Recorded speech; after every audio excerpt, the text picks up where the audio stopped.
is up, guys? Welcome back to another video. Sorry, I had to make sure my mic was working if that was a little loud.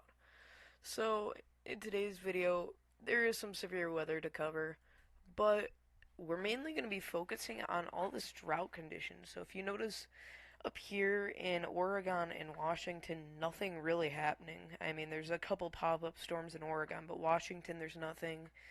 Michigan.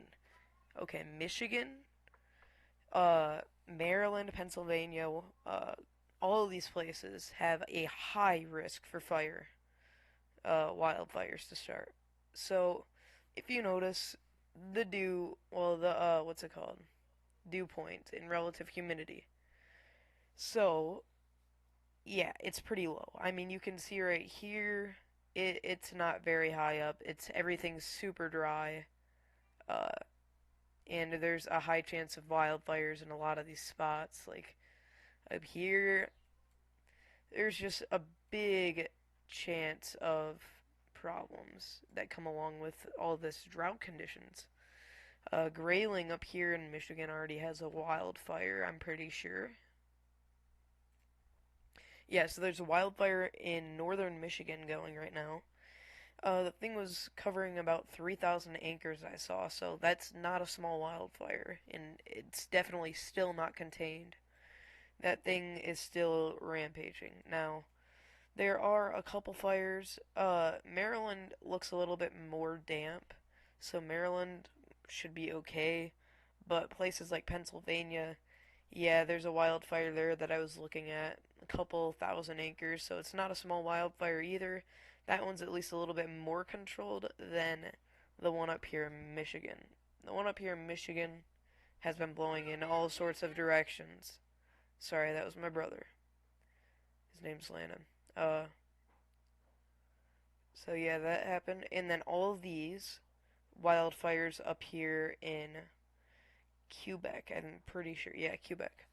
All of these, it's been so dry up here for the last ton of days. Okay, so that's why that's taking place. And a lot of these fires have been consistent. So I'm pretty sure there were a couple that were burning up to 10 to 20,000 acres. So once again, some very big wildfires. Definitely going to cause some smoke issues. Nothing too crazy, but in these regions, there is definitely a long way to go before it doesn't, it decides to go in. Let's look at a random county here, like the county where the fire's going.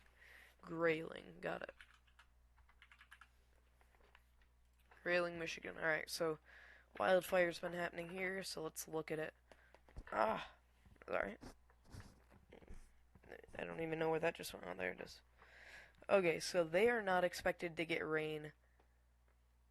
Wow. For the next 2 weeks. They still have 2 weeks before it's even a possibility. It's just 1% chances all across the board up there in Grayling. So, unless they get that fire contained, that fire will definitely start to grow and grow and grow. Which, right now, at only a couple thousand, they have not contained it. Acres. Which is still quite a bit, but I mean, it's been like practically a day now that this wildfire has been going on, so it's definitely still there and still a main concern for a lot of these regions in Grayling.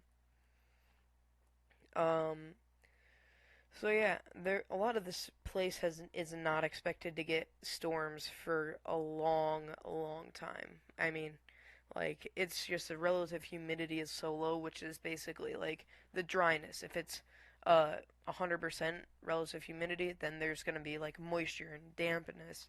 Even 80, 90, 70%, that's all going to cause some dampness and be a little bit wet to help with stopping it. Some of these storms out here, I'm not too concerned about. There's like a no severe weather, marginal today. Nothing really wants to spark, so nothing really much to talk about severe weather, but mainly just a wildfire risk for Michigan, maybe Wisconsin, New York, and Pennsylvania. So yeah, if you enjoyed this video, make sure to like and subscribe. It helps us out. And have a